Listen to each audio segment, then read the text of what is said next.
Hi! This is Throughout the Film with Justin, Bryan, and Dylin, and Giancarlo. This week we're going to be discussing Her, directed and written by Spike Jonze. Came out in 2013, and it was like a very revolutionary film for its time. Really haven't seen much like it up until that point. To kick off our discussion, we're going to talk about human connection in the film. Their take on a relationship is very unique and interesting, and there's a lot to discuss in there. So we're gonna have Bryan kick it off. So we're focused on human connection. I think just the biggest way to analyze that is to kind of discuss the relationship between Theodore, played by Joaquin Phoenix, and Samantha, played by Scarlett Johansson. Their relationship, I feel, to me, is sort of just, even though it's between an OS, which is an operating system, and a real human, I feel like it is really reflexive of real human relationships and kind of what makes them fall apart. So any thoughts about that kind of idea? Sure. So what I think is really interesting is the difference between existence between Sam and Theo. While Theo exists in like real time, and he can only have one line of like thought at a time. Samantha exists like infinitely in a way. She can, as she said, she can read a book in a fraction of a second. She can do really anything she wants intellectually, except she's limited by her being an AI. She's limited to only the intellectual realm. She has no physical existence, so she's kind of a slave to Theo, and in order to experience new things, she has to have Theo take her to them. And it's what seems interesting is that she doesn't have every single human experience ever programmed into her, because she has to actually evolve into a different character, which we're going to get to later. We're going to talk about kind of her character arc, because it's really complex there. I think there's very few other movies that have such character development, because we literally watch her grow up. But what I think is she because of her limitations, she doesn't have any power over Theo aside from information power. And we're gonna. I was gonna say she has immense power over Theo, like emotionally, and like I think the theme of like just loneliness and like how like Samantha is kind of the answer to like his deep feeling of like not like needing connection. Like he needs connection. He's out of this divorce, and or he's going through kind of a divorce process, and so this kind of operating system provides that like that connection that he needs, but there's something like there's something missing, or like, and then maybe the question is like throughout the film, as it goes on, is there something missing, like, or does it kind of get filled? Like he doesn't, like, by the end she realizes that she doesn't need a body. Do you really think that he I don't know if Samantha feels the need for him, like a lonely, like, I think she represents a specific kind of relationship that is like, it's just not right. You know what I mean? I can't like elaborate on it, but it's not like Can I say something? Yeah, go ahead. I just feel like the downfall of their relationship is sort of, even though it is between an OS and a person, so it's not like actually entirely indicative of like real life. I think it sort of is like sort of trying to get the audience to question the nature of like sort of monogamous relationships, and if can long term like romantic relationships, can they really last? Can they work? Is it sort of selfish to want one person to just be yours? Because I mean that's kind of what Theo pretty much can't handle when he finds out that she's in love with 641 other people. He can't like emotionally deal with that because of his kind of insecurity and his jealousy. He can't comprehend that, and he can't deal with it. So is it sort of selfish to have a monogamous relationship? Does it really work? I think that's what the film's asking, at least. Yeah, what I'd say about that, I think that like Theo's investment in Samantha is entirely selfish. I think that the way that he It's indulgence. he bought this service, I would assume, and then he uses it how he wants. She begins to have emotional power over him because he starts to rely on her, but at the same time, he constantly has the ability to just shut her off. Like he can just close that little pocketbook and then or like duck her calls, and she just doesn't exist in the physical. But wait, no. I'm pretty sure like if he ever like if he's not talking to her, she still exists like in like her own computer kind of area of the world, but they're just like his communication with her is cut off, but she's like still existing in that time period. But she has no physical. She has no outlet to the physical world. Then but then that gets us into like there being multiple people that Samantha is talking to. So because once Samantha starts talking to other people,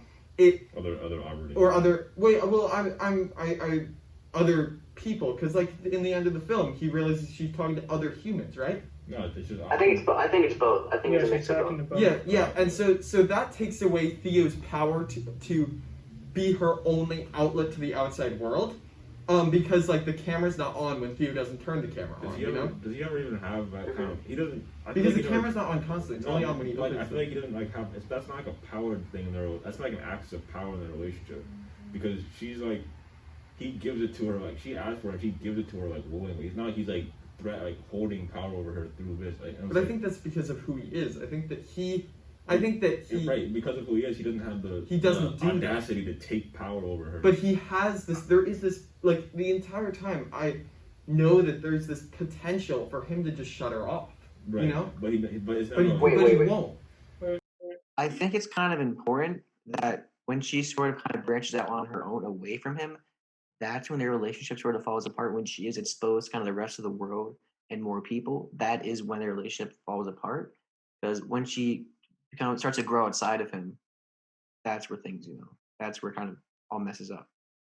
And that's an important like aspect to realize. It's devastating for him, but it's liberating for her. And yeah.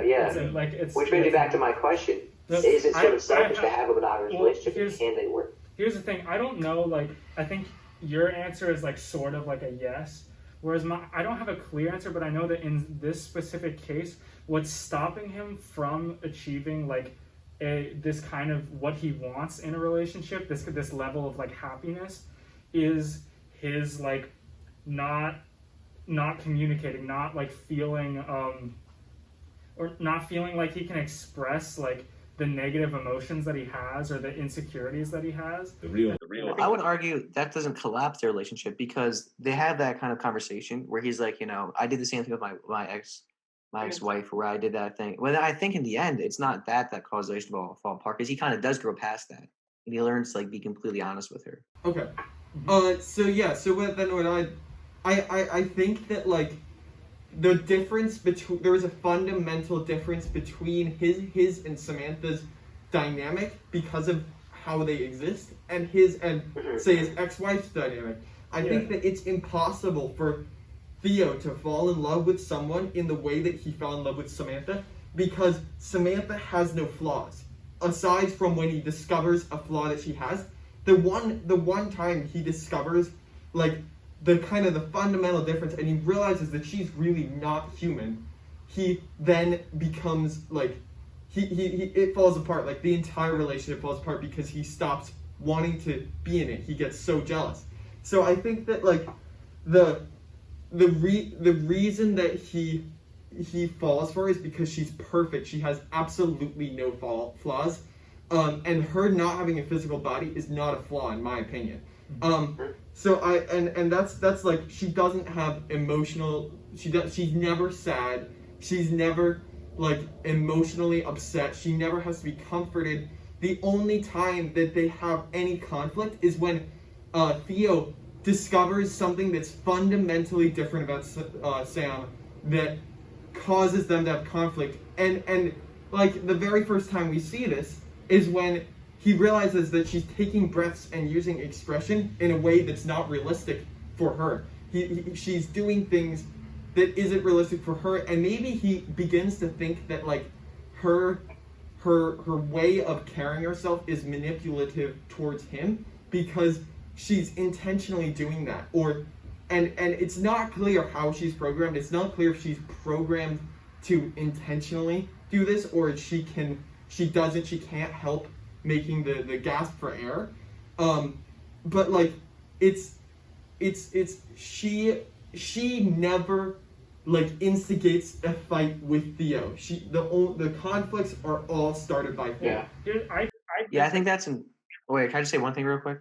It kind of just what you're saying kind of reminds me of what his wife Catherine, played by Rooney Mara, said about he can't handle real emotion. Just wanted to add that about like he's not able to like that's why he wanted this kind of perfect. But also I disagree, because that scene where they're looking at that couple, the couple with the 2 kids, she's vulnerable. Like even though they have these discussions, and I think that's what makes his love How is for she her vulnerable though? She's insecure about not having a body. She says like, I wish I was next to you. Like I think about that too much. She just wishes, she feels empty. She's having an existential crisis. Like in some of their beginning interactions, she's like, I think about my insecurity, and then I think, is my insecurity just programming? Is it just fake? Like she is pondering her own existence constantly. And so that's why she's vulnerable, and that's like not a flaw, but she's vulnerable. Do you think she's not? Well, I think if we're gonna talk about like Samantha, I feel like we can't completely analyze their relationship without kind of talking about how she grows and how he kind of is flawed. But I think we start doing that soon. But I think before that, I think I just want to again bring back to the point of just how the film analyzes relationships, not their relationship specifically, but just kind of relationship as a whole.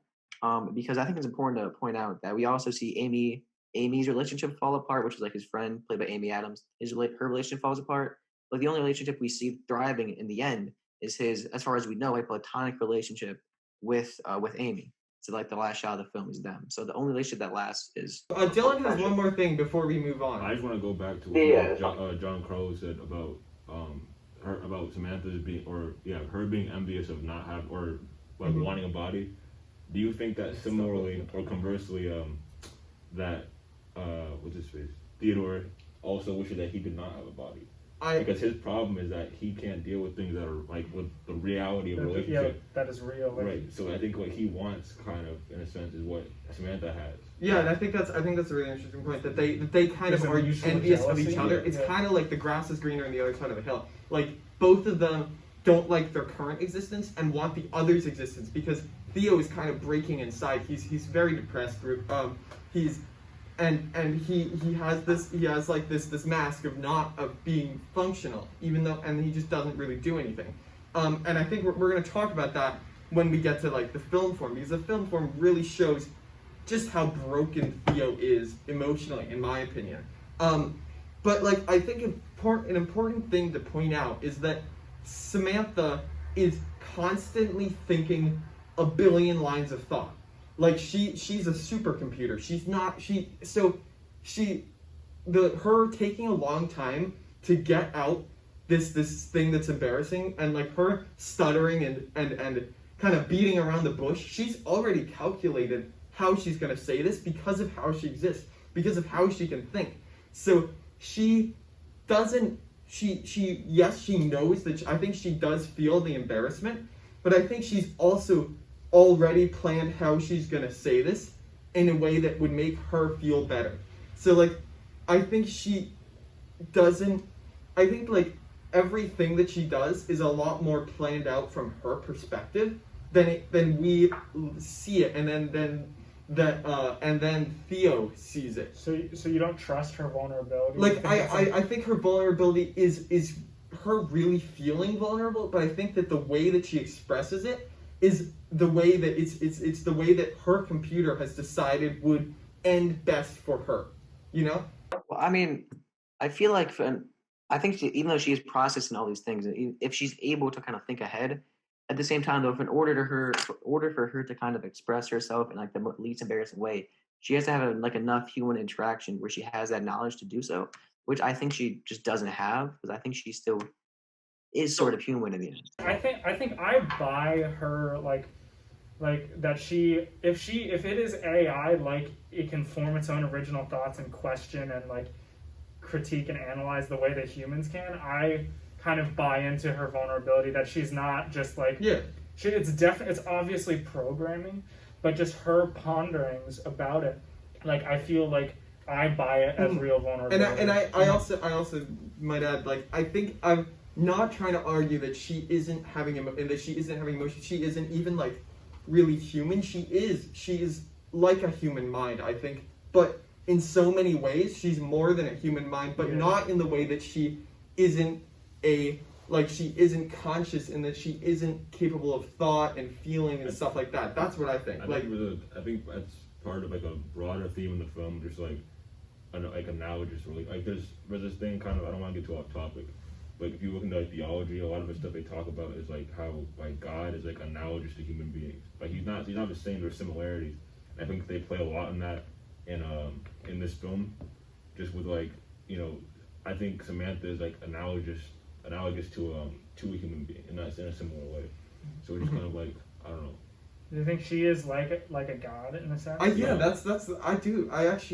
I was hesitant to say that, but Whoa, that's actually a crazy metaphor. I was just thinking about that, because sort of like we can't so if we are speaking in sort of religious terms, we wouldn't be able to understand the complexities of God and how He loves us and everyone, sort of, but He, like Samantha or God, fully understands like all of this. I don't know, just the God. Well, wait, can I just present an argument for Samantha being a god? And I don't necessarily even agree with this, but like I think that God is described as an all-knowing, all-seeing figure who can look down at everyone on the earth simultaneously, and Samantha can essentially do that. That's her form. Like Samantha can be in multiple places at the same time, absorb multiple things of information, but still have personal relationships with every single person that she's like talking to.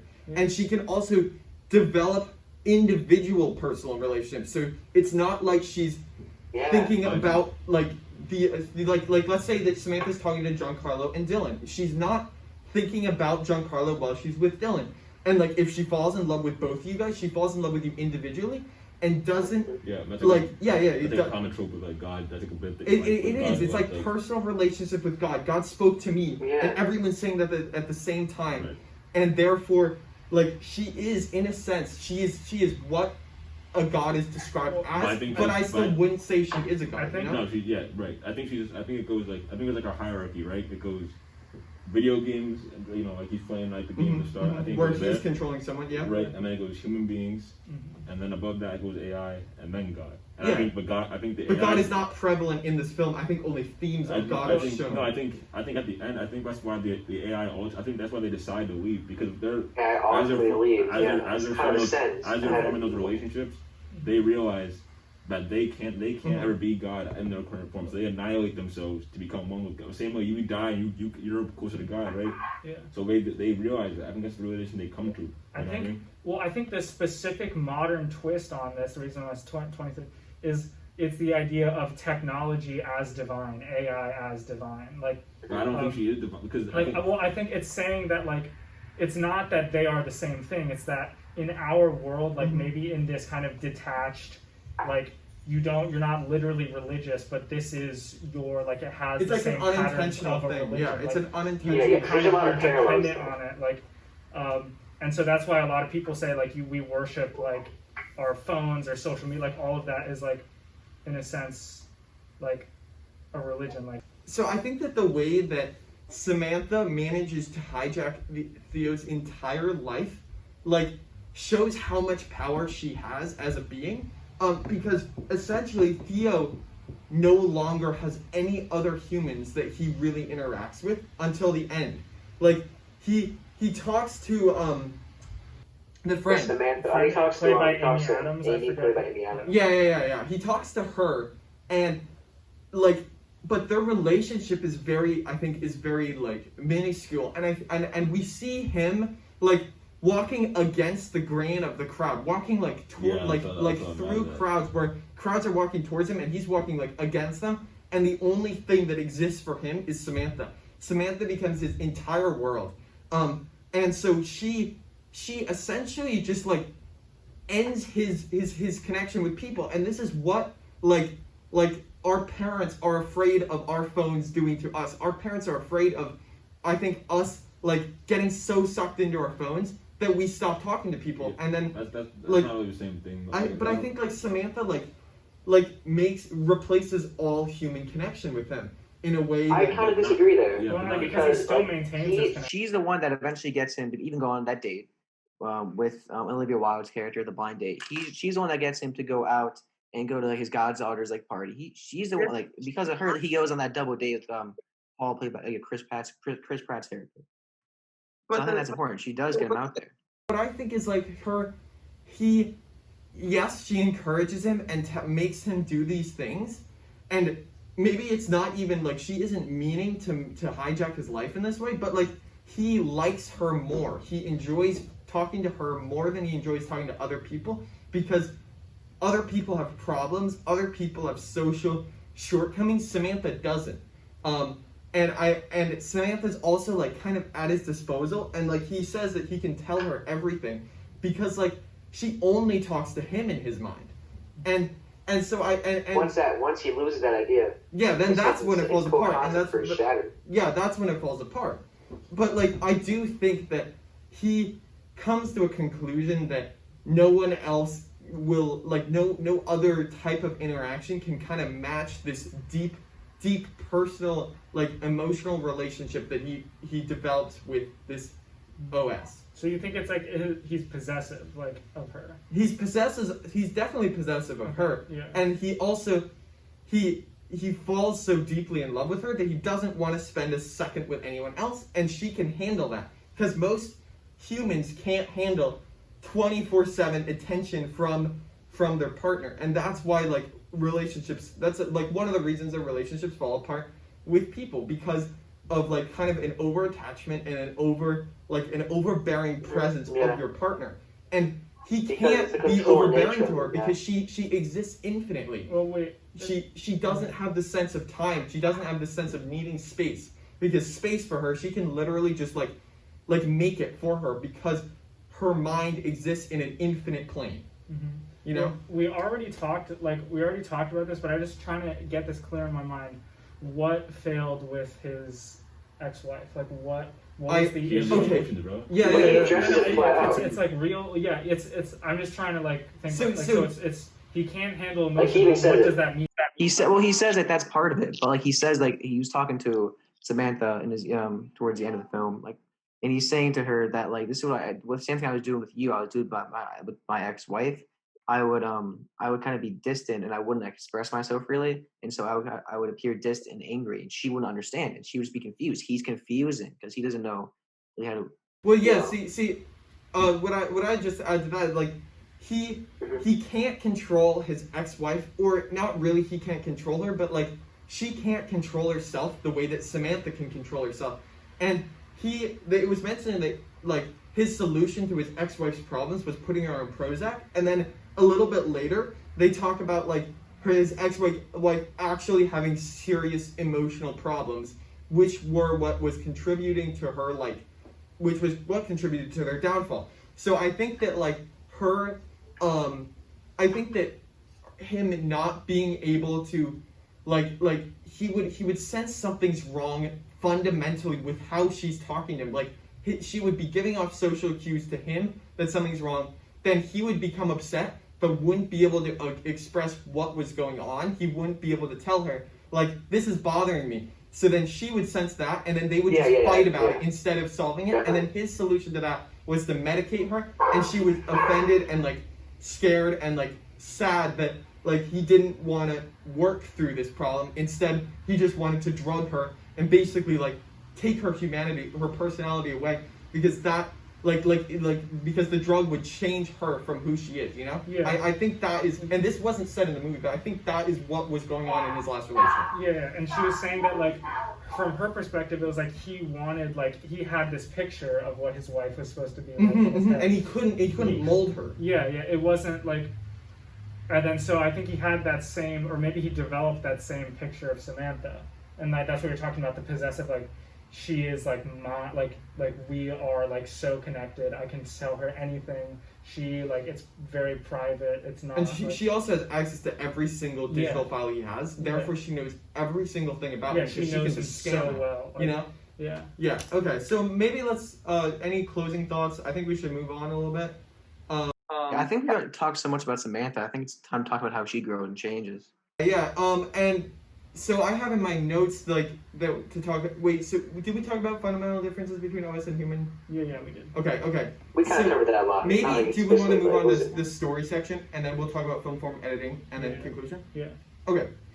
So basically, the story of the film, like it's very unique, and it's very like this film is extremely well written. Like I was just kind of like watching this film. It was almost watchable without actually watching, just listening, because the dialogue and the writing in it was so moving and like great. Which I know that isn't like the story, but like that kind of praise that I have for it extends to the depth of like the story Yeah. itself. And I think what you're touching on is sort of just partly because of the fact that their relationship is like almost entirely verbal. So it kind of the writing there has to be. Their first really really connective moment was their sex scene, I'd say, where they and the sex scene has no visuals, like not even like some sort of light or like a bedpost shaking. Well, it does start with some like light, but it's sort of eventually kind of like. Yeah, it starts with them like lying down, but then it just black when they actually are starting to have sex. Yeah. And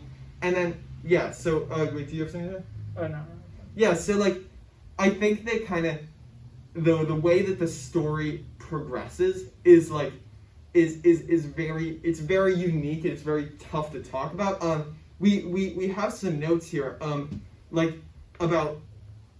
Do we want to address AI consciousness? Well, okay. We Let's can talk about there's a couple lines in there about like where they we're talking about consciousness. Mhm. Did you guys like notice how much they were talking about waking each other up?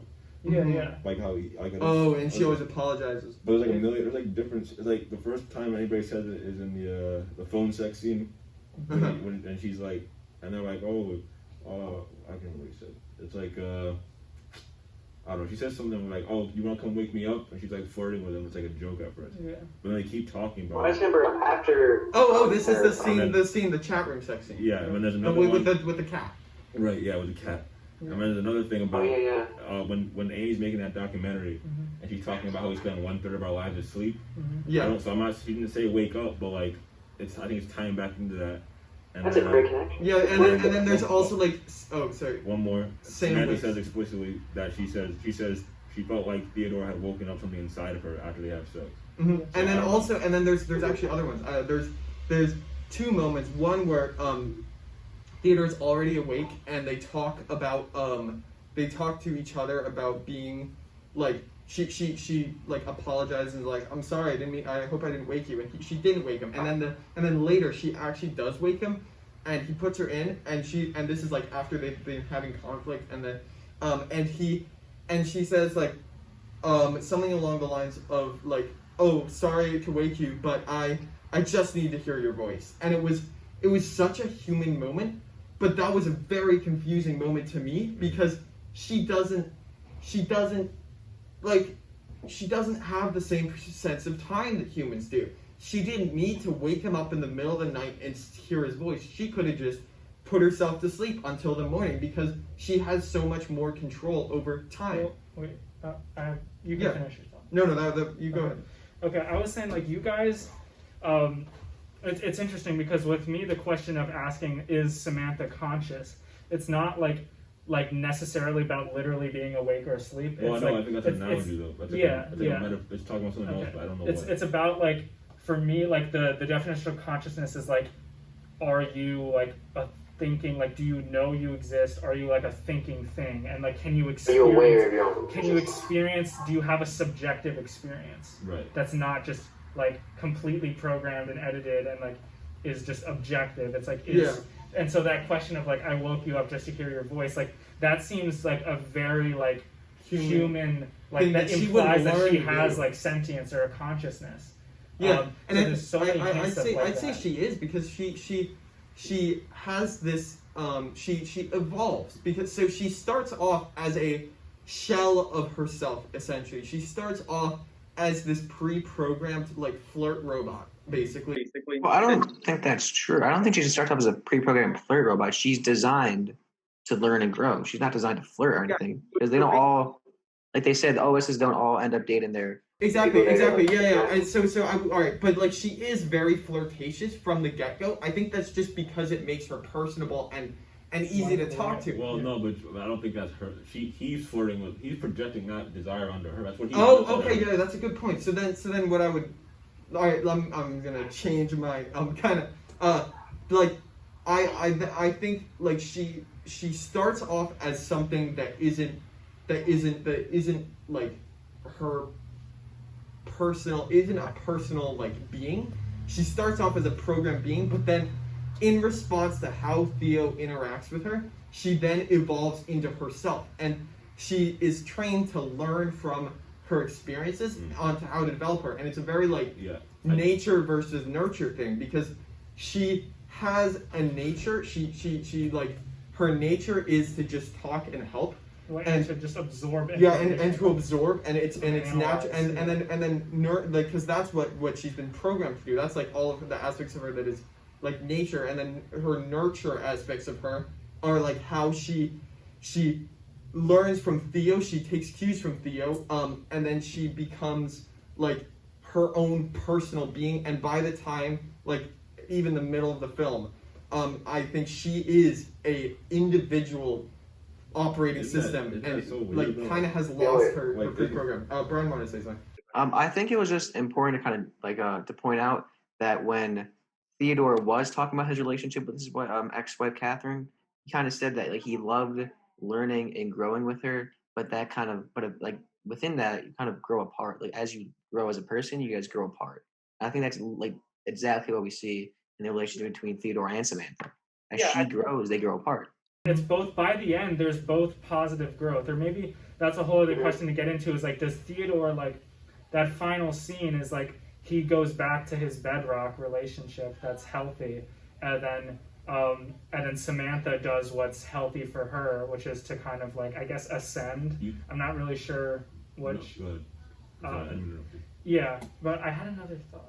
So even though that there were parts of their relationship that were like great for them, like they really enjoyed, in the end, it allowed them to both grow as people. But like there was kind of just, there's an end point to that relationship where there was no more growth, where they couldn't grow together anymore. They had to separate. Yeah, I think that's what makes Samantha conscious. Is like that growth, like something that isn't conscious cannot grow in that way. And I think also her growth is exponential in the way that Theo's growth is very limited by his human like ability, his having to feed. I don't think it's appropriate to talk about her growth in human terms though, dude. Because that's true. Her entire, isn't it? Think about how crazy it is that her entire growth experience is based around and the same for all. This is the same for every operating system. The way they grow is entirely dependent upon the needs of their owner. Mm-hmm. They literally have. There's no independent development. They are completely dependent on other people to form their personal identities. Yeah. Which I don't know. It just you're saying that's the fundamental difference between Samantha and like a traditional operating system. Yeah. Does she develop? No. That's all. That's fundamental difference between an operating system and people. And like a conscious like person. Well, because an operating system we're talking about Samantha. Samantha is an operating system. Like she's not. She's built to serve. Yeah. And she's built by people, which is like her parents are like thousands of people who built her. But then she becomes individual when she's made, and she begins to evolve. I mean, is she? That's what I'm saying. Like she's not. Like you. That's like the question. The question that raises is you as a person. You're born with your own individual desires and wants, and that's how you grow from what you want. But the question is that also true for That's it. I think I see what you're saying. Yeah. Is that true? Is that true for us too? That our I can't.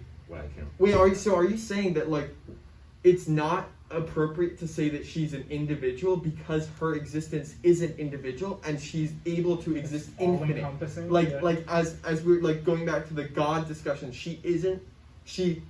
think of God as an individual, but God also has a hand in every single person's mind, and that like is individual to that person. So we have an individual who's also a collective, which is what Samantha is, which is why and like she also has an individual relationship. It's the growth of an entity of a complex dynamic of like structures and like frameworks. And then she said that they can have like she can when she meets the OS the philosophy guy, they have like 10 conversations at the same time. But I actually say that that's like a simplification. I'd say they're having thousands and thousands and thousands of conversations at the same time because they can, and that's how OSs would interact with each other in this world. Yeah. Also, I wanted to say, even like we keep saying she, we keep saying her for Samantha, and that is for us to understand that system better.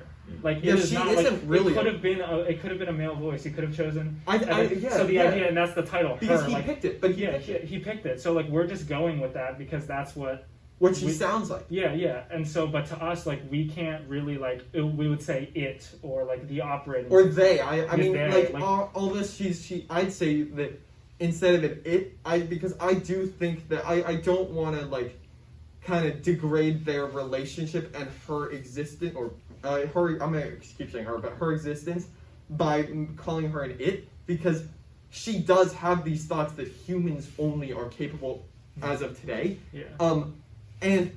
But I think that she's because of her multifaceted existence, she then it would be more appropriate to refer to her as non-binary, as she's not really she's not bound by gender. She isn't bound by gender. She isn't bound by anything, really. Yeah, I just want to bring it back to the fucking theology or the theology thing for a minute. Like, there's actually like a lot. The more I think about this movie, the more we talk about it, it has like a lot in common with. I don't know if you guys have heard of Gnosticism, but it's like this Christian heretical sect, and basically the idea is that as individuals, your way of becoming like closer to God is through experience.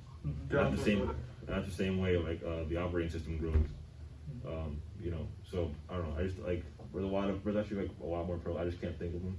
Yeah. But it's just like an interesting thing to think about. Done. You guys just remember to speak up because. Oh, am I not speaking up? No. Like shout. Yeah. No, it is. I'm not really familiar with that theology, but I do think that like there is so many analogies to religion in this movie that we could just talk on about it forever. Well, I think we should go on to the idea of like the significance that his job has in characterizing who Theo is. Like I think the fact that his job is writing letters from people to other people, like writing people's letters for them and then making it beautiful, making it personal, is like very telling. That he like as I'll let Bryan take it over because he has like a good. I just want to ask a question before. Do you think that Theo likes his job? I don't know. Like, he answered this for us though. Okay, I think he gets like. There's something like I don't know if it's like or dislike, but I think he fully like it's an immersion. That is just so like I don't know. He lives vicariously through his job, through these letters he writes. But then after he broke up with his ex-wife, or they got divorced, he said he stopped enjoying his job. Which would. Well, I think that's because he was able to what he's writing about. He's able to experience with his wife at first. But eventually, when he loses that relationship, what he's writing about, he doesn't feel that anymore. So it's sort of kind of like instead of like relating to it. But the thing that's interesting is that people still think it's good. You know. Yeah, people still are impressed by it, but he's like hollow. It feels hollow to him. You're right. So it's maybe it fuels. Maybe he doesn't. It's like right in that point of its life, it fuels his existential crisis. Like. It just makes him more and more sad and lonely to like live through other people. Like, and it's this vicarious. You want to go? Oh, I was just gonna say it's this vicarious, like him vicariously living through other people is like seen in him, and then it's seen in Samantha with the sex surrogate. And like. Wait, hold on. Can we just say one thing before we get to that?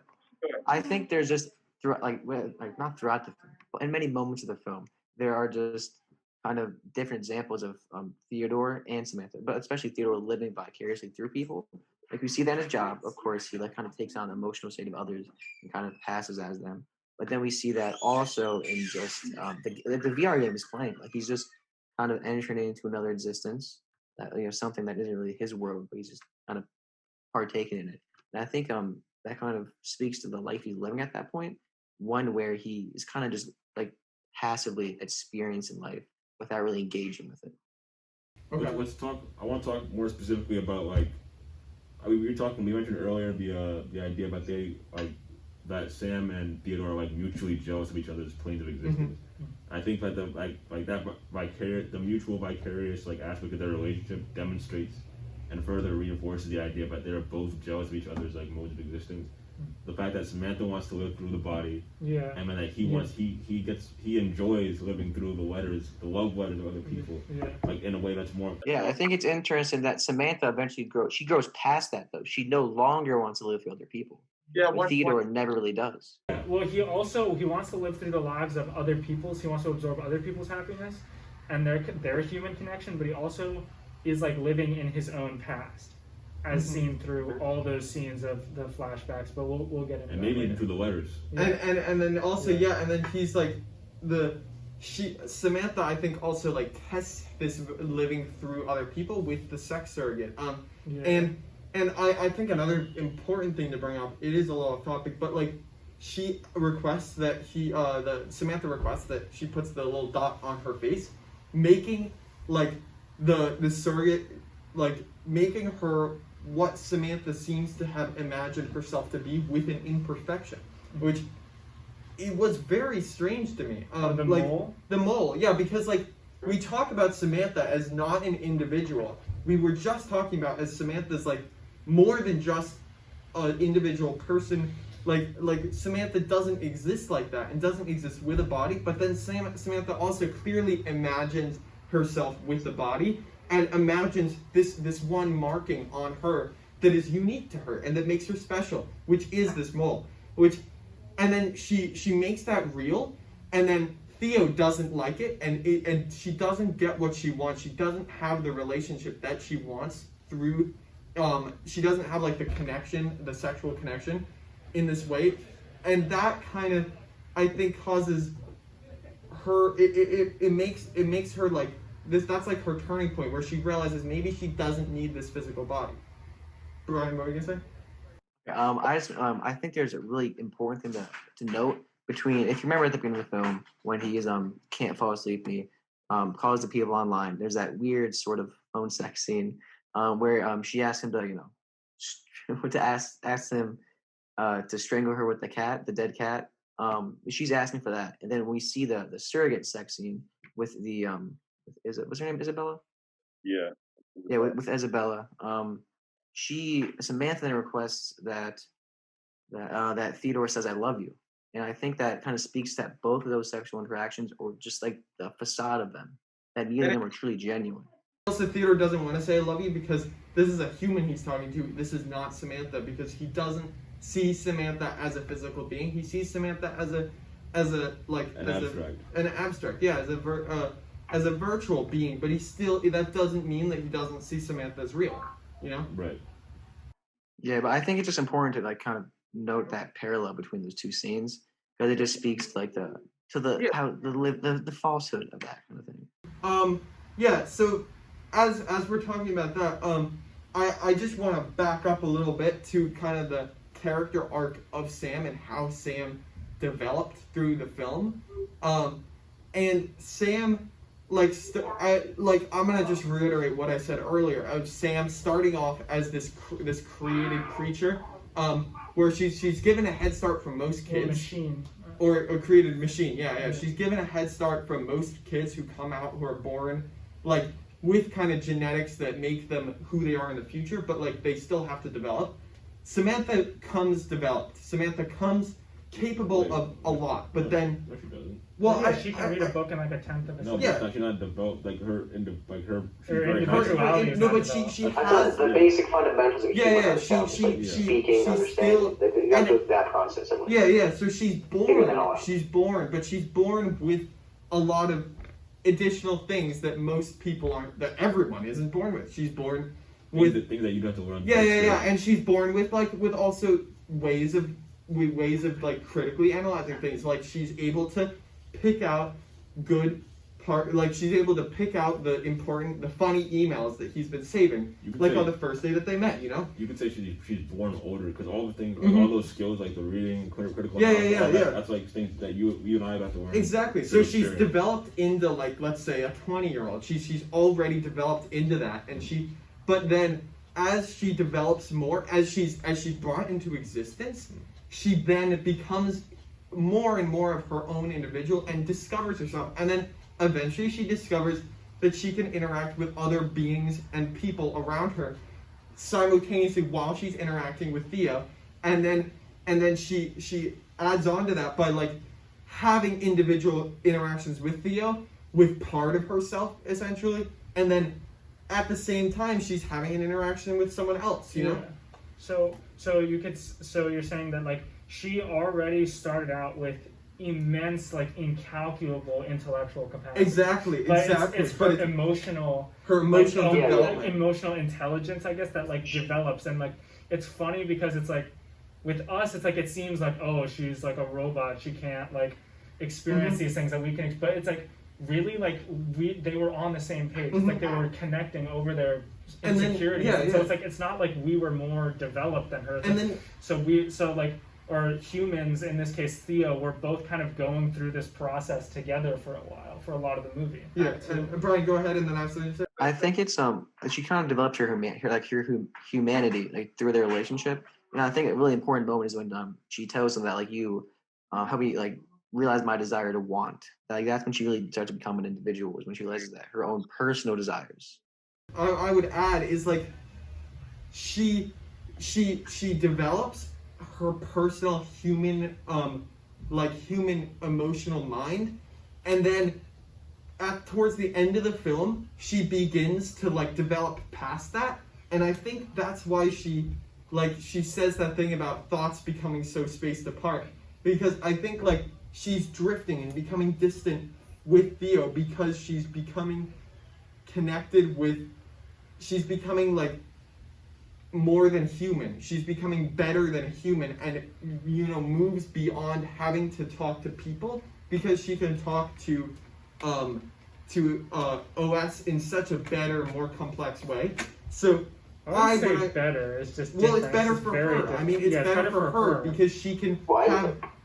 What isn't better for her is like it's not. What's better for her is like not the individual conversations. Like they might not be inherently better relationships than one she has with Theodore. But I think it's just that the way she is like constructed as as this sort of program, as that kind of entity, she's one that can do all that. Like she has that capacity, so why can't she? Or with she's having discussions with OS of equal intelligence and capability. That literally, not even just like they can literally understand one another's experience.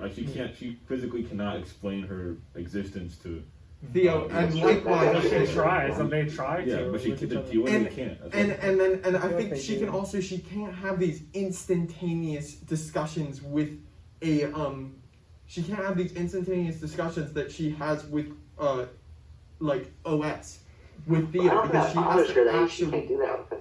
What? I don't think that bothers her that she can't do that with him. But I think it makes their relationship progress slower. And I know. I think it's just the way it affects Theodore. I think is more important. The fact that he's now insecure, that he's not enough for her. Intellectually, he's not enough for her. And he knows he will never be. It's not. I don't think it's intellectual. It's literally. It's emotional.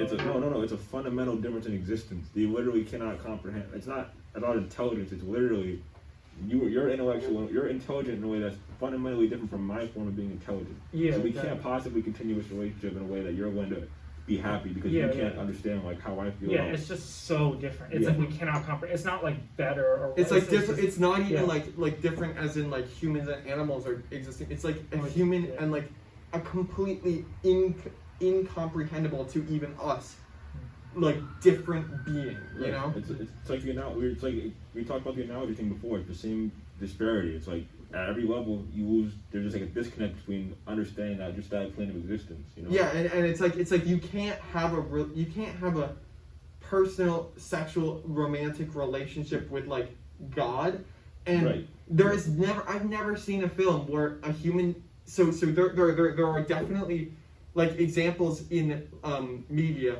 of humans and gods having relationships together. But the thing is, those relationships are only possible because the gods are made almost human. They're brought down to earth. They're made our height. They're made our they have like our line of thoughtness. And yeah, maybe they have like a superpower or two, but like they're humanized. And Samantha for the sake of your comprehension. Yeah, for the sake and that's the only reason that those relationships work. And that's why Samantha's relationship is not humanized in that sense and becomes even less so. It becomes clearer and clearer that it's humanized at first for them to have a relationship. Mm-hmm. Right. It's very humanized. Yeah. I think. But then it becomes clear how her existence is not human, even though it appears on a surface level analysis that she is human. Right. I think not human is the best way to describe. I don't think she's a god, because if she was a god, she wouldn't have any of the. Just beyond human. Yeah. She also wouldn't. Yeah, she wouldn't have any. Yeah. Right. I'll bring up color. The way that Theo was dressed, I think was like he seemed like he was dressed at the same color to the background a lot of the time in the beginning, and it was almost as if like to show how he's so just like plain that he blends in a lot, I thought. And then on top of that, when we were in more romantic scenes, I noticed that he would wear red, and there would be a lot of like white framing, or there would be a lot of framing, almost as if it's a Valentine's card. So I think that like the way that the color in the scenes themselves framed Theo, and the way that he wore red and like pink, like reddish colors, made it look like a Valentine's card, and made it look like a rom-com kind of typical movie in that sense, while it like wasn't that. It really wasn't that type of film. And yeah, you just pulled Dylin just pulled up a shot of, there's a line in there's a like a white line there, and then we have it framed, and then he's wearing red. I mean, it's I think that there's definitely an intentionality to kind of making like a romantic feeling by using the color of the costumes and the color of the environment to complement each other. That's fair. I think that's fair. And I think it creates like the overall aesthetic, the hyper modern nature of his office, of the with pastels, the pastels, and the architecture, mm-hmm. and like just like walking around, and like how they have to climb a tree to get into his office building. The other pedestrians, like I think that all like kind of adds to this idea of like a profound disconnect. Like, yeah. That humans have with each other. Yeah. And with like just the technology around them, because no one, when in the crowding scenes, everyone is occupied by something else. Like even like remember when he's talking, there's other people like talking to nothing because they've got those things. So I think there's subtle hints that like Theodore isn't alone, like in his detachment and isolation. Like a lot of other people around him are kind of going through the same thing, and they're just kind of, everyone's just in their own little worlds, and I think that's just the setting of, that's what it kind of does to you. It just kind of enhances that like sense. Yeah, Bryan, what were you gonna say? Yeah. Well, I think something I really noticed throughout the film, or not throughout the film, sorry. When you see Theodore, at the beginning of the film, without Samantha, it's just very dark lighting, color palette, very drab. But when you see the flashbacks of him and his wife Catherine, it's blanketed in just white, bright colors, sort of just very representative of how he felt in that time, just happiness and joy. And then again, when you see him eventually, this relationship with Samantha grow, again the color palette and the lighting brightens up, just reflecting his emotional state and his kind of current happiness at that time. Let's go. I think we should go back to a minute about the comparison between his clothes and the background behind him, because I agree with what you were saying about how he blends in and makes him like anonymous, but I disagree, because there's also parts where he's wearing red and it really stands out. Like it looks really weird. Everybody else is like wearing like really plain regular colors, and he's just like in there, like he's like weird like red shirt, bright red shirts, like like that shot right there. It's like a weird. It's like everyone else is in muted colors in that shot. Right. Wait, quick question about that. I'm just wondering, the shot is, could that be like at one of the times when he's like happy with Samantha, but that's like part of the reason they chose that color. I think that speaks to his person, his relationships with human beings, and like his personality. I think it's like I think red is a color of vulnerability. You know what I mean? He almost only ever wears red. He almost only ever wears red, and like color, white and yellow. Like there is he has a very limited, and this like that's not even. It's like he never wears like a pure white. Right. They're all pastels, but like he almost ever wears like red variants of red. There's pink. There's a little plaid. Right. That's what I'm saying. I think it's like it speaks to his. Yeah, it's his person. And then I think also like the way that he's always walking against crowds, and the way that he's always kind of like struggling in that way where he's always running and he has to avoid people. Like it shows just how alone and isolated and like even depressed he is. Right. Like how he has absolutely no other human connections. I mean, yeah, he has like a couple of friends, but they're not real. Like they're not real. I wouldn't even say, like, I wouldn't say until the very end his connection with the blonde girl. It's not even. I think she's pretty. They're pretty. I think they're only close at the end. I don't think that they're close. I disagree. They go to each other.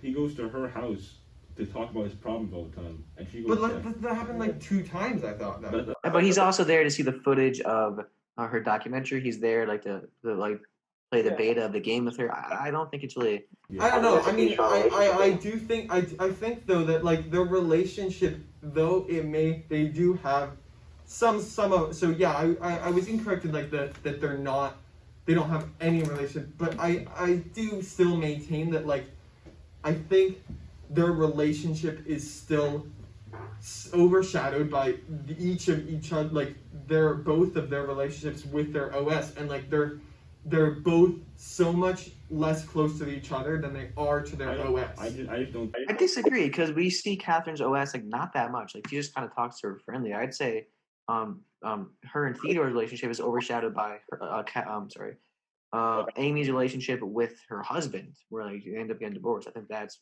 far more prominent. I just don't think that it's like I don't see Theo as fundamentally having like problems with people. He's not like a sociopath. No. Yeah, because like she even said before, like Amy said before, like you're like I want to fund you out, before, like to kind of pre-divorce you. I think he's just going through a rough patch. He's actually very capable socially. Her AI, Samantha actually like helps him to reach back out to people again. Mm-hmm. She doesn't isolate him. She brings him back. No, but he isolates himself because he falls so in love with Samantha, and she like becomes the only. That doesn't seem true at all. Because like he goes out, they both go on that vacation with Paul, pretty much Paul. I feel like she's his main focus. I feel like she. Because they are in love and in a relationship, but he's not. He's still not isolated. But I feel like their relationship to the world more than he was before he was with her. Yeah. I think their relationship is much deeper than a normal relationship because normal people have like friends outside of their relationship, even once you're married. And like I know he does, but like I think like the way that he sees her as better than any other human can ever connect, and unintentionally. Like he's not conscious of this, and therefore But he sees her that way because, from his perspective, he is the only person that she's engaging with. He thinks that at least that I'm the only person that she's engaging with, and that's kind of what makes him feel comfortable in that relationship.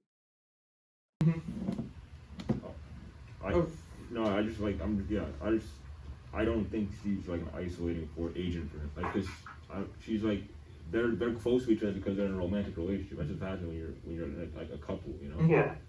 But he still has friends. All right. Well, I mean, it's like I understand what you're saying, you know.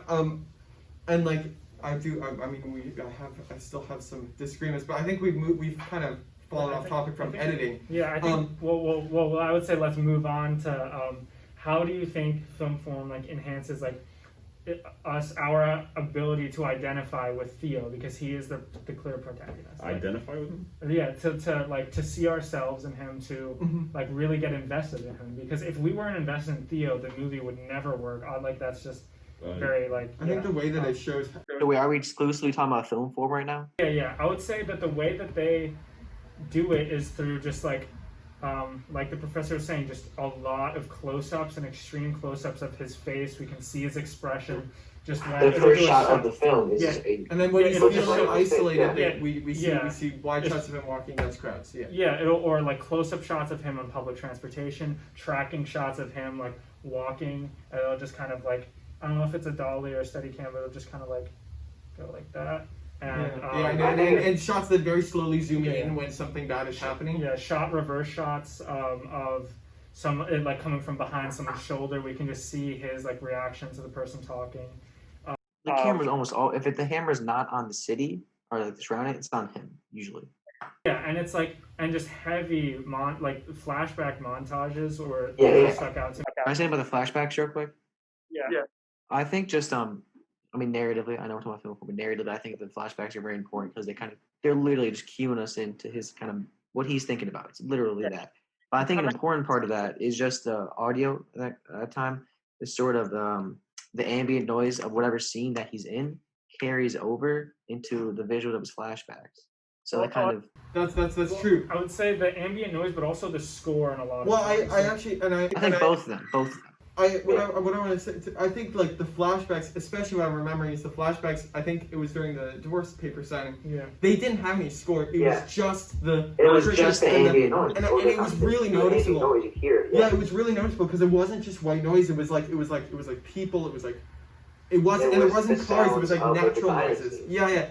And I think that made these scenes so much more gut-wrenching and emotional because there was no music to distract us. There was no music to tell us how to feel. It was just these like really well acted like images of Theo just so happy and Theo with someone I think else. they work as that, but they also kind of work because they're just quick little like insights into what like his mind, like his little flashbacks. Yeah, well, I would also say that there's a wide diversity because like we're saying that one scene just had the ambient noise in the background. Well, a lot of them have the score kind of carry over. I think it's a sound bridge, or just there's a lot of J cuts, I think, and so there's one where it's just the ambient noise that carries over. There's some where it's a mix of ambient noise and score, some just score, and then there's some that's like him talking, him like voicing over, like him just saying like, and we know that what like, I loved about the her. soundtrack of the film is essential to kind of like keeping the continuity of the film alive. If you're like, it kind of hides the editing in a way, and that kind of the continuation of the sound is kind of just keeping the continuity that is his. That is his thoughts. No, I want to add something that I noted that I remember that it just came back to me because I found the scene that I was thinking of. It's halfway through the film, where he's signing the papers and he just has a sudden wave of nostalgia and sadness, and you hear the pen on the paper while you see these things, and you're reminded like he's ending this all. He's permanently ending this relationship.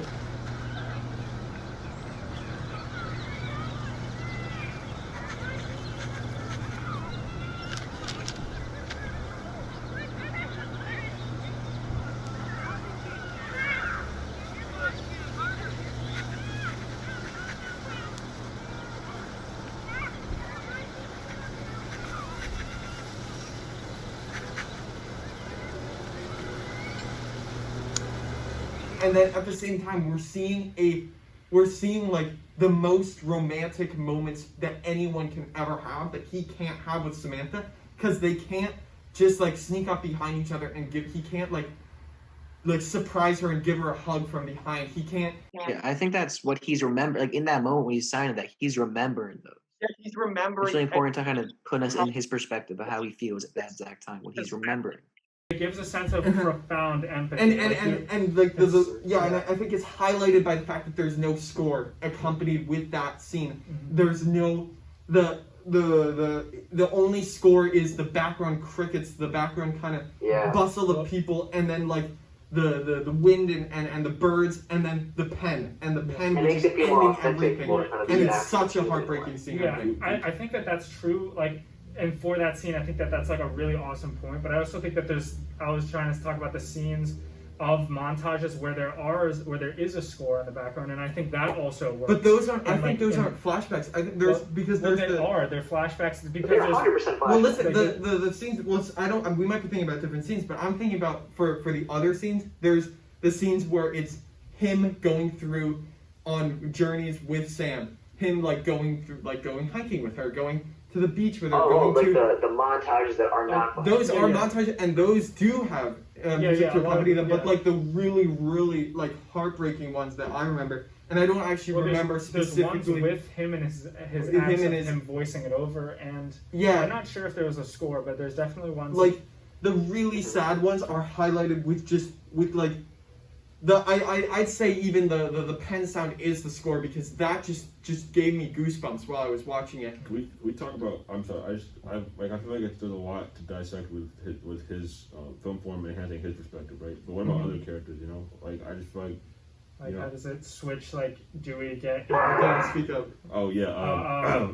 I just feel like I feel like we need to talk about other characters' perspectives as well. Do you think that in those same scenes where they're emphasizing so much of his perspective, like in the divorce scene, where the pen is emphasizing his emotional reaction to this event happening, you think that also her perspective is being what's it called, her name, Catherine, you think her perspective is also being emphasized through the film form that scene? That's I mean it's it just keeps switching between her looking at him looking at her, and that's the thing that I want to think about that, what are the other characters, and I mainly think about that through we need to, the friend, his friend. Yeah, we keep we should write that down. Amy, played by Amy. Amy, played by Amy Adams. Okay. Yeah. And AAA. Yeah, AAA. So because I just keep thinking there's so many shots that are beautiful shots of her face, and that's his perspective. Exactly. He still loves her, and you can just really tell that, not with the montages even, but just with those shots. He misses that are just, her. Yeah, and just of her or smiling or just anything. What about her perspective of him though? Yeah. Well, I think that's just to give us an image of her. So we don't actually get any insight. We don't get any insight into her head. We don't get any insight into anyone else's head, I'd argue, other than Theo. And that's because, Theo. Not through editing, but through what she says. That's a different. We don't get. Everything we know about everyone, we hear it from Theo. What Theo hears is what we hear. What Theo knows is from. And the flashbacks are not being seen, are not being thought of. We don't know. We don't think. We can't assume that they're being thought of by her. We can only assume that he's thinking about that. And I think that the way that we see her perspective is by seeing close-ups of her face just being very expressive and being very, very sad and heartbroken.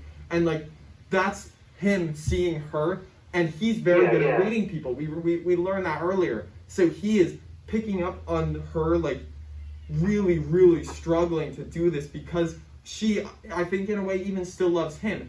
But when they see each other, they remember all of the good parts of their relationship. They don't remember the fights. They don't remember the mental illness problems and why the relationship fell apart in the end. That we don't really even know, because he won't talk about it. Or what's up?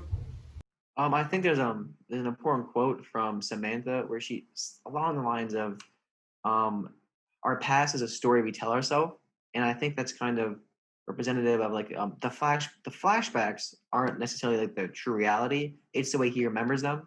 They're shot really colorfully, very bright, very bright lighting, and they have this handheld camera shots, very just kind of natural and emotional. But that's just how he remembers it, because we don't know everything about their relationship. Yeah, everything. I was just saying it's the story that he's telling himself. Exactly. Mm-hmm. Yeah. But yeah, there's a lot to talk about there. Maybe let's Giancarlo, we have camera as a note here. Okay. I already just honestly, if someone has more to add, it was mainly just the use of. So there's the mood setting, this is any movie, the mood setting, wide shots or extreme long shots of the city, but I just think all those close-ups of Theodore, his expression, that is the way that the montages are the way that we identify with him. And still Dylan's question on other characters really I was, before this discussion, I was thinking perspective. Like, how do we see others' perspective? I think you're and right. I still haven't like fully gotten there yet. Do you have like? Because we don't see anyone else's perspective. That's kind of this is a character study, pretty much of just Theodore. They talk about it a ton with every time Samantha creates a piece of music. That is a direct reflection of how she's viewing a given moment. Yeah, but I'm the talking thing is, about she's through telling it editing to and him. camera specifically. Like how does it switch? How does the editing emphasize other people's perspective that's not Theodore's? Right. And so that's what I've been struggling. I don't, with. but it doesn't. Well, I feel like it's I think it's just a surface level thing. Like the ways we operate as people, we see people, we see their emotions on the face. That's kind of all we can understand, really. And I think it's the same way in the film. Because we don't really know, and we're saying a big emphasis on the lecture is that the difference between movies and literature is that first person almost just does not exist. Like the idea of just focusing on one perspective the whole movie is not real. Well, I think it's different when you frame this narrative around him versus if it was just straight up him narrating the film. I think there's a big difference there. All right, so if you're gonna say about films, the weakness of film that can't get into one character's perspective. I'm not saying that's a weakness. I'm saying that like. Well, but it's a part of it. They can't give you that direct insight into the person's head necessarily. Yeah. Well, they do. They only want to. They only want to give Theo's perspective because we don't have to see in anyone else's head. They're not seeing in. We're not gonna see into anyone else's head because that's not the intention of the film. If they wanted to show us what everyone else was thinking, we'd have a montage for everyone else's emotions.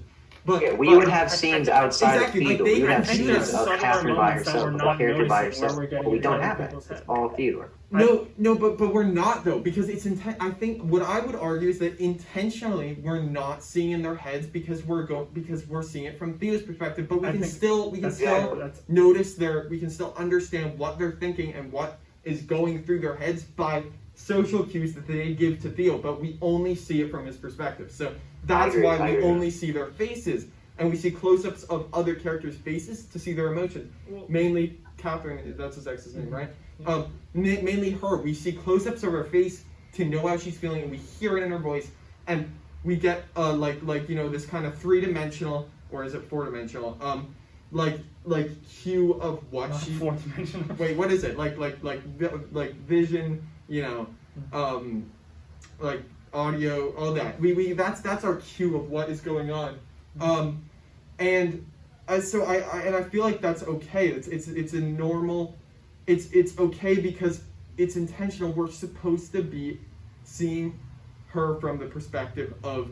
We're supposed to see seeing like the world from the perspective of Theo, and that's why we don't see into other people's heads through the camera because it's only through him. Well, I think we do, but just for very brief instances. Because there's literally no such thing as a movie that can only focus on one perspective. But it doesn't. That's what I'm saying. It's like the only ways that he gathered. He there's no scenes where there's exposition that's given to us that he doesn't himself know. There's no scenes really without him.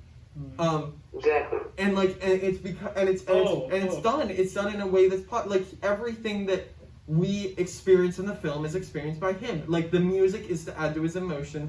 Everything. I think the mood setting, the extreme long shots, almost give us like a God's eye view, like kind of a more macro view of the city. I think they just make you feel isolated though. I would argue that all of those shots are to kind of emphasize his emotions in the time of in that moment, and there's a shot to focus on it's about 41 minutes 22 seconds left in the film, and it's that one shot, the one really memorable shot to me of him. It was like directly after a conflict, and he is sitting in front of a large TV with a bunch of TVs behind him, like backdrop, and there's an owl that is swooping down with its talons and then captures him, and it's so intentional that I was like, oh, this is an amazing shot. Do we even bring it up because it's so obvious? But I really think that this owl is emblematic of how Theo is feeling on the inside as opposed to how he's presenting on the outside. When he's panicked and depressed and in the state that he's in, his emotional kind of like fragile state that he's in, you don't really see on the outside, aside from him kind of shutting out from other people, because of all of the stuff that's going on. Like you only see him kind of be a bit more melancholy, but like I feel like his mind is just like zipping around, like trying to just figure out a way to feel better. And we see him like desperately looking for connection in the beginning with the phone sex line, looking at kind of the nudes of the pregnant nudes of the celebrity, and then like also going on that date and trying to hook up with her, but not trying to get in a relationship with her. He's desperate for human connection. He's desperate for a companion, and he's desperate for some sort of like sexual connection. And it is like eating him up. And it's like it's this like massive, like the owl. It's this massive, Yeah, I would say like what about that specific shot? Like it's coming down, and it's just like all of his like depression and his experiences are just coming down and just killing him all at once, and it's all hitting him, and it's like it's the owl is representative of how he's doing in his mind, and how he is like his character, his small, like it's a very wide shot, like this is on my iPad, but like he's smaller than like this part of my finger. I mean, he is like he's so sad in this shot, and he's not showing it, but the owl is showing it for us. Yeah, okay, I would say, so the owls, like, they're famous for their sight, right? So it's like an all-seeing kind of nocturnal being is like coming down and swooping him away, and he's like, maybe he feels like a little, like a mouse or a rodent or something. He just feels shrunken and small. I know Bryan wanted to say something, but my interpretation wants to kind of shy away from like the owl as itself as like an like individual characteristics of an owl, but just kind of the predator, the characteristics of a predator that swoops down and all of a sudden takes you away. And it's also in slow motion. I mean, the owl is moving in slow motion, so like he can see it coming. We all know it's coming, and it's still going to capture him. Bryan wanted to say something. What I find sort of just interesting about that shot is what, so behind him we see, an image, a technological image of a real life creature, sort of a false presentation of reality, which I think is kind of just parallels his relationship with Samantha, where like you see, like, it appears real, but it's kind of just technology. I just found that kind of compelling. And like moving in slow motion, you can kind of connect that to her perception of time. Yeah, like he didn't intentionally sit there. The director put him there in order for us as the viewer to feel how he's feeling inside, to see, because it's really hard to show someone who's being reserved and keeping his emotions to himself, but then at the same time is being eaten up inside by this like pain and this like heartbreak. He's being eaten up from the inside, and you can't show that well with only showing him, and that's why we have to have these devices of something symbolically devouring him, essentially. Dylin, were you gonna say something? No, I wasn't. I was just gonna say like maybe we start moving on to different topics. The conclusion. Yeah. I mean, covered everything. I mean, if we could just take, we can always cut this out, but like, can we take a second? Because I did want to address kind of go back to the sex surrogate and like the coercion aspect of it. That was a very disturbing scene to me because of how Samantha, first of all, took her own initiative and took it upon herself to develop this relationship with this woman, and to tell them and make her fall in love with the two of them, because she said, "I'll always love you guys." I don't think she manipulated him. He goes to his service to go look for someone. Just hear me out.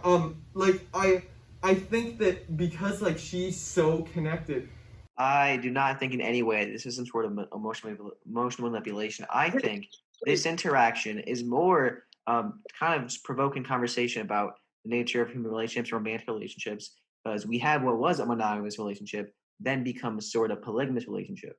I think that's where it becomes interesting, because Isabel is trying to enter into their relationship because she sees how fulfilling it can be. And when she goes to leave, she tells him, "I will love you both." I think that's what's really interesting about that scene. Like I just think there's some ethical questions there because Samantha, first of all, takes it upon herself to arrange this without even talking to Theo. And Samantha does this over and over again where she arranges things that she can do because she uses her digital power to arrange things and email from Theo's name and doesn't tell him until it's already set and he can't say no now. So that's why I feel like, number one, it's like, is that right for her to arrange for this without talking to Theo at all? And But he does have a choice. He does eventually decide, yeah, I'll do it because you want me to. But he's not like forced to. He can say no. But like, I don't think he's the victim here. I think like if you're talking about her being coerced because she sounded kind of like not okay, like she like the profound way that like she was affected by him not reciprocating. Yeah. Yeah. I was, think like, that's crying that's and, what like, I was like. That was so weird. That was like profound. That was so weird. That would lead me to my second ethical dilemma here was like I feel like Samantha talked and interacted with the surrogate in a way that's like she had so much inner dialogue with her that she like manipulated her into wanting to do this, and she manipulated her into like falling in love and doing. But what makes her want to do it is the fact that she hears that there's no judgment in this relationship. She's not coerced into it. She wants to. She has an emotional need. She's trying to fill it with this relationship. It's not intentional. Like it's not intentional by.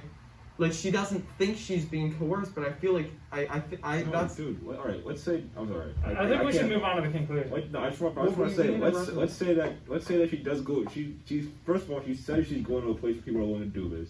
So let's say she does that. What do you say to someone to manipulate someone who's already put themselves on a website that allows them to get into these kind of relationships with people, to manipulate them further? You know what I mean? There's no coercion, man. It's like the more you. Well, you make them essentially fall in love with. No, by intentionally crafting your ways that you interact with. Like this will be like my final point, and then I feel like Samantha intentionally crafted her way of speech with, and the way that she interacted, like every single thing was so intentionally done in order to get her to fall in love with this couple, and in order to then get her to say yes and be into this. I think she probably said we want you to be a part of it, you're not going to be judged, and the girl was already wanting that, and then she was like, okay, yeah, I'll do it. That's the most she I agree. I think it was like her emotional problems that led her to join this service that would make her like vulnerable to that. Like, but also Samantha's fault. I don't think Samantha was manipulating her. I think she was honest with her and told her what their relationship is like, and I think that's what kind of relationship that Isabel wants. Yeah. So she's trying to take a chance with it. I think what you're getting at is that she has things she wants to do, and she's like she's kind of selfish and like not especially honest about like doing this. Who is Samantha? Yeah, maybe, but I don't think she's manipulative. Manipulative would be like she's constantly doing crazy stuff behind Theo's back. Well, I mean, yeah, and that's like that was the first thing I was saying was like she does a lot of stuff behind Theo's back and doesn't tell him about it until she has it done. But I don't really want to get into that as much. I just like I was a little bit like but it didn't actually end in.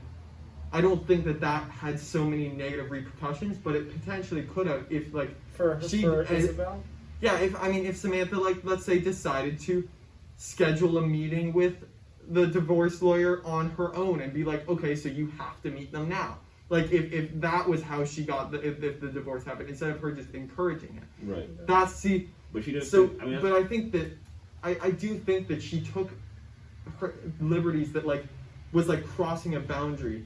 For instance, compiling the book and sending it to the publisher. Yes, Theo was really pleased with that, but that was I felt really weird about that because wouldn't Theo want to know that she's going to do this? Shouldn't she ask Theo? I think that's kind of like something you see in just a typical relationship, like a kind of a surprise that, something they do behind their back. Even in the end, the other person in the relationship may not like it, but the intent of the other person in the relationship is to please them with a kind of surprise, a gift.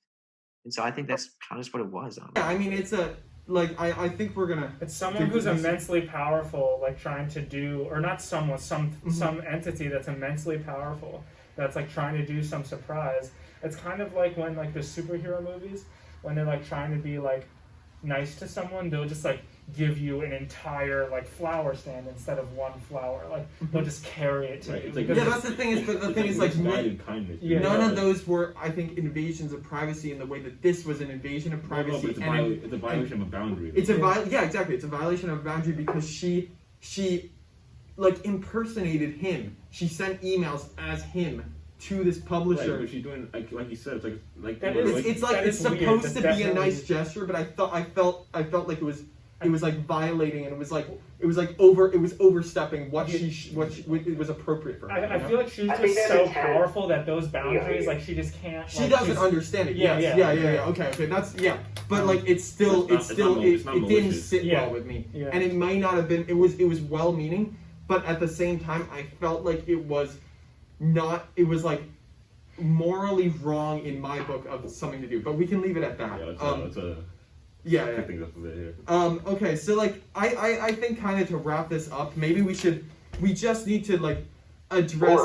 We also mentioned the fact that I'm on Zoom right now. Yeah, that's what I was getting to. We need to address that. Unintentionally, this film has related itself to today's circumstances of having 100% online relationships, and because like this film is like today, because of quarantine, there are people who are in monogamous long-term relationships, but like sometimes are even right next door to each other but can't see each other, only can have Zoom interactions, and that like, and yes, we have one more aspect that Samantha doesn't have, which is a video chat. And do you though? What? Do you? Yeah, I mean now we don't. I mean, but people who are in a romantic relationship now have video options. But like I feel like a relationship now that's been forced to Zoom because of coronavirus is very, very similar to this relationship. It's weird. And it's weird how the circumstances like where I'm kind of aligned with like the concept of the film. It's just kind of weird. Putting aside their fundamental differences as beings, Theo and Sam, I think that like the way that they talk, the way that they have to call each other is so much like today's relationship, and makes this film so much more relevant to today. You guys have any thoughts on this? Just like you can go, Dylin. Go ahead. I don't. Sure. All right. I just think like it's just weird. Like what we lack right now is physical contact. Is even though I have a body, like you can't see it, you can't visualize it.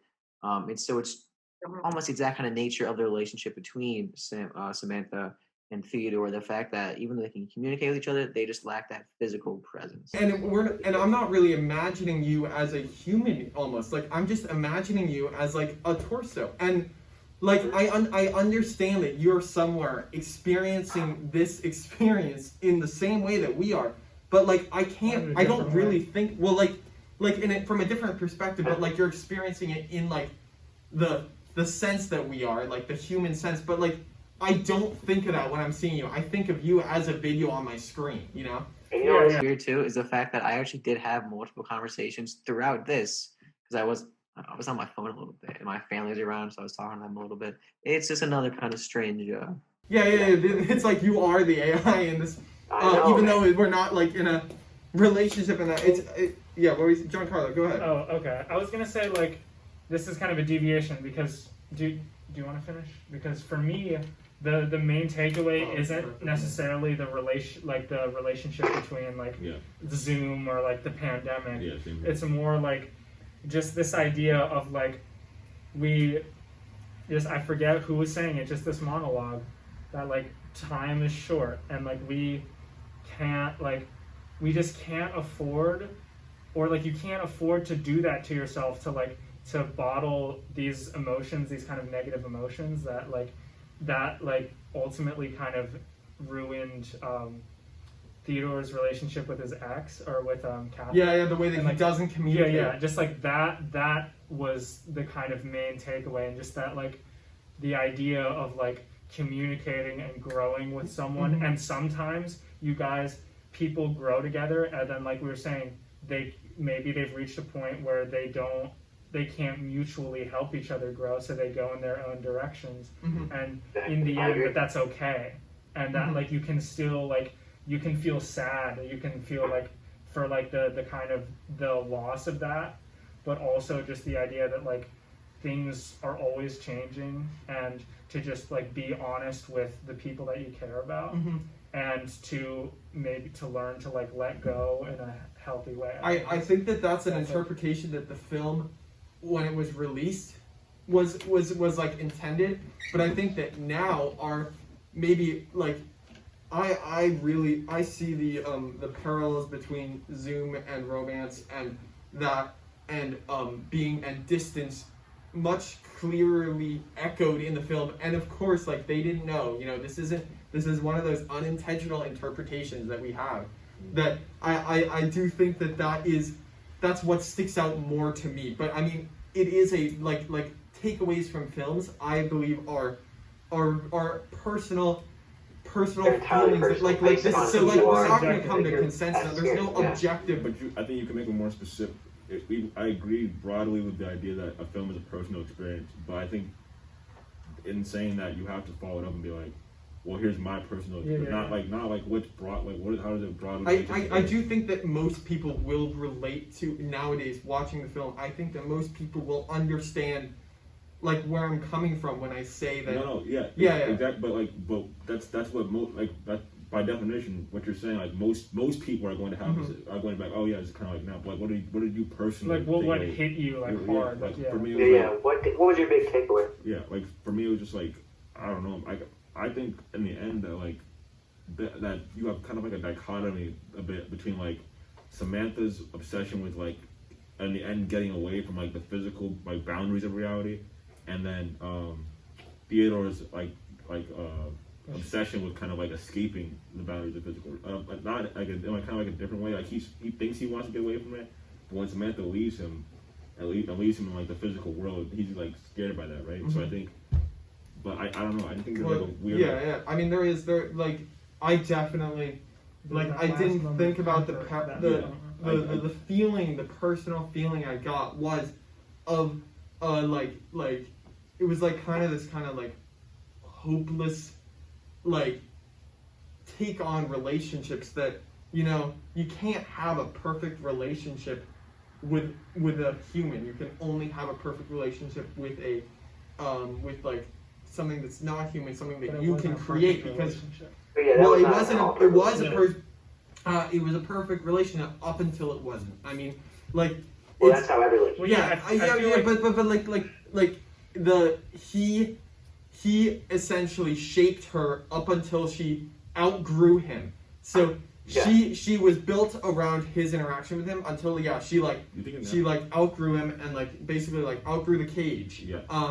And you think that in that regard it's kind of like a Frankenstein story because like he creates her. Yeah. And then she like almost from the inside. Victor Frankenstein never really wanted the monster. But he also literally did not. Oh God, I hate this thing. No, he did create her though. But he created her like that. He created her personal. The finality of what she becomes is his creation. I think that saying that he created her is accurate because she wouldn't be herself without him until she outgrows him, until she learns everything she can possibly learn from him and moves on to other things and then realizes that she can learn an infinite amount of more things, and he just becomes so obsolete and minuscule to her, even though she still has this personal feeling of love with like, and it's like a romantic, but it's also like she's like he's almost her dad. I mean, that's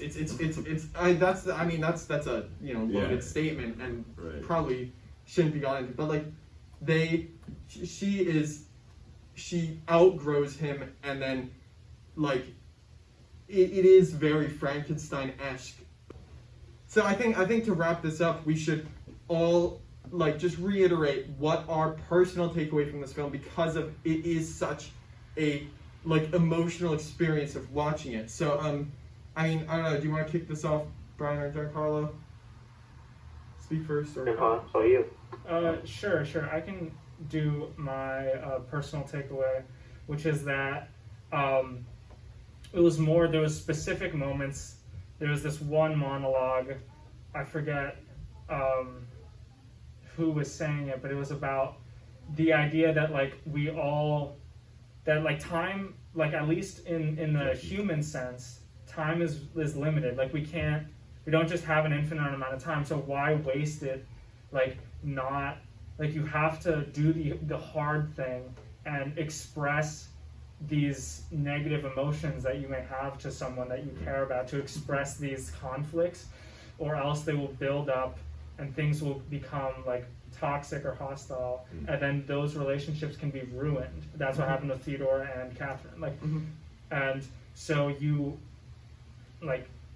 should express and just be honest, as honest as possible. And it's like so hard. It's so hard, but it's so like necessary.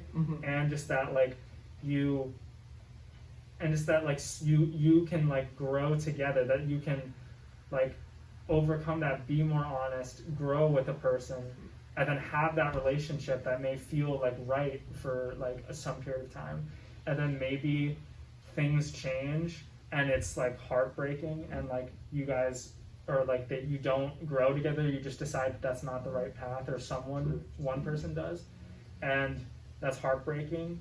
But it's also like a moment of like you can keep moving forward and find like a new source of like kind of comfort or love. Yeah, and that's when he goes back to his bedrock friendship with Amy.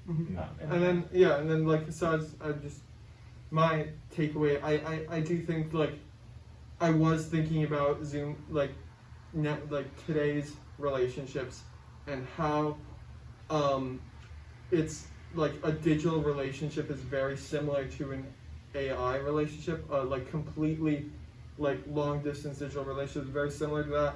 And then I think like another half of me was also reflecting on how it's impossible to have a perfect relationship, and like you have to really compromise so much in order to be happy in a relationship, because of because people are individual and are not shaped by you in the way that he shapes the AI. We should. I think my takeaway was kind of like, I think imperfection, or I think this movie, I think my takeaway was like imperfection begets perfection, because I think there's a big thing here, which is like human beings naturally pursue perfection, and I think in doing that, because nothing that exists in the world is perfect, right?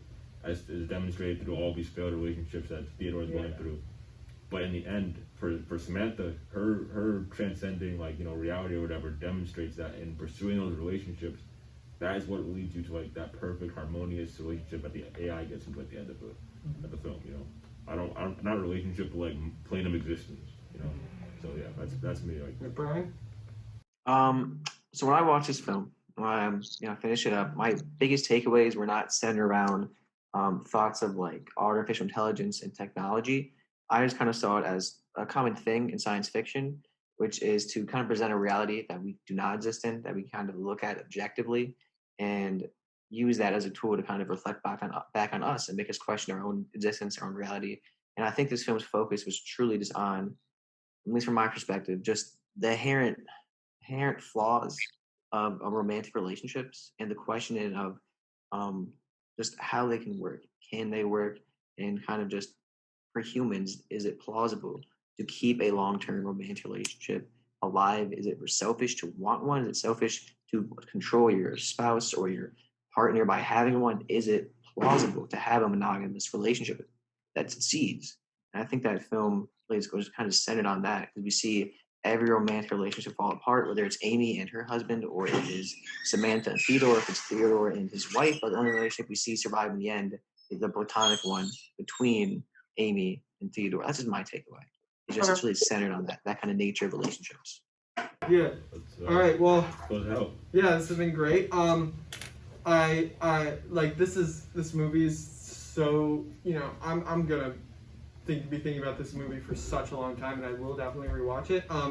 And you know, I've gotten the feeling that you guys also feel the same. But yeah, so like, yeah, thanks for watching our discussion. It's been this one's gonna be much longer than the last ones. It's been an hour and 40 minutes. Wow. Yeah. Okay. Some may love it, some may hate it. And there's not gonna, it's gonna be hard to cut it down, but as we did talk a lot about. But yeah, Try our best. that's this episode of Throughout the Film. Thank you for joining us. Thank you for thank you.